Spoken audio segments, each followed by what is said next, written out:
Welcome back. As we promised, we are going to shed light on the Bazaar of Al Fustat area, and we are going to start immediately as we do have via phone our tourism expert, Mr. El Sayed Ali Taha. A very good morning to you, sir.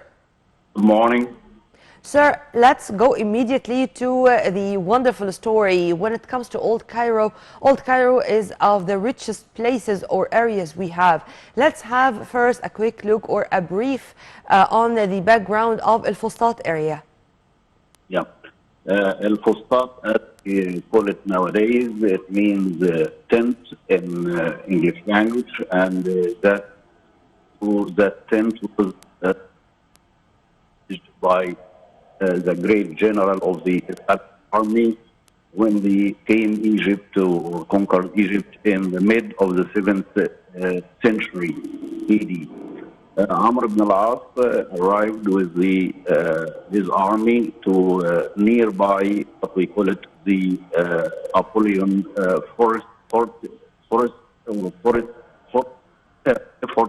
citadel, and he established his tent there, and he ordered his army to establish their tents around his tent. From there, derived the name of Fustat.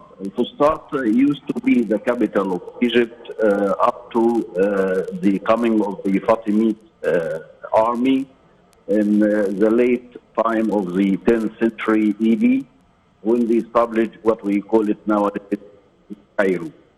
The Fustat suffered, especially at the end of the time when used to be what we call the Crusade War, and they were a point to conquer Al Fustat. That's why one of the viziers of the Fatimid time, his name is Shower, he ordered to fire the city, and they bombed the city. And the city was in fire more than 40 days. Later on, the city was reconstructed again by the famous Saladin or Salah ad-Din, and became a part of Cairo after Saladin established the Ayyubi dynasty, which inherited the Egyptian power after the Fatimid time. So, Al Fustat used to be a center of the commercial souk or a bazaar outside Fatimid time.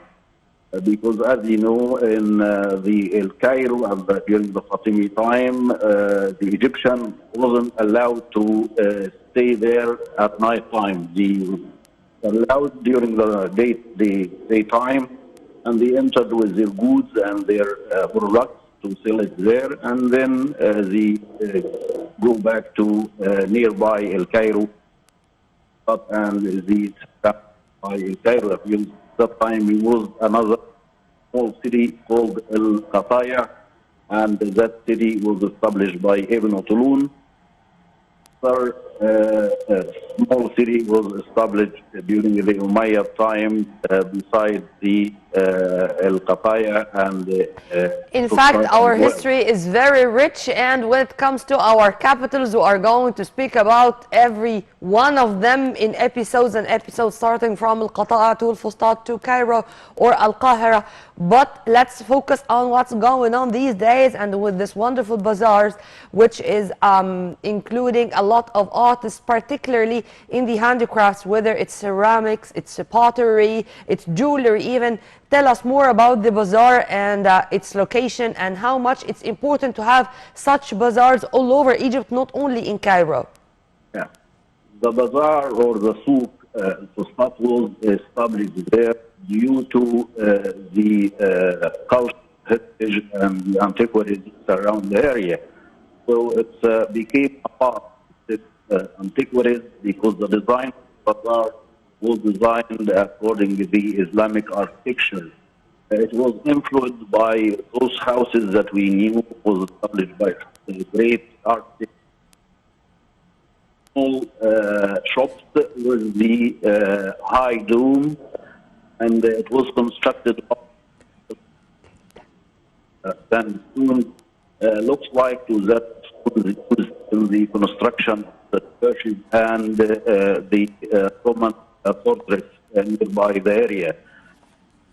There you will find a lot of artifacts and a work of different artisans from different materials. More than that, have the pottery making the clay vessels made by potters that they used to live in the area. Have a lot of designs and their own special design. Also, they gathered in this bazaar, the souk, some artisans and artifact works that comes from places like those comes from Siwa or from Sinai, from Bahriya. And also, as we know, in Sohag and nearby the area in Upper Egypt, textile making. That's why we have a lot of tubs and tapestry comes from this area, and we show them there in the mark. A lot of, we need to put it in the hot spot or to highlight it more than that because it's not that very visited area. The tourists, they go to see the antiquities and the holy church and the most, but it was a very, very short time dedicated to this visit, so you don't have enough time with the market or the bazaar. So we need to put it on the touristic map because it's very, very important and to encourage Mr. Said Ali Taha, our tourism expert, thank you very much for your input, sir, and have a very good day. With this wonderful bazaar and with our invitation to visit this bazaar and to buy some wonderful things which are made by the Egyptian artists, we end this episode of our breakfast show. You are going to find there such magnificent pieces which are going to decorate your homes or your houses with this splendid touch of our civilization, part at least of our civilization. And by this we come to the end of the breakfast show today. Tomorrow is another episode and another crew. You are in the company of my dear colleague Amal Mukhtar and myself Nermeen Abdurrahman. For more details, please log on to www.nileinternational.net. Many thanks for watching. It's a goodbye for now.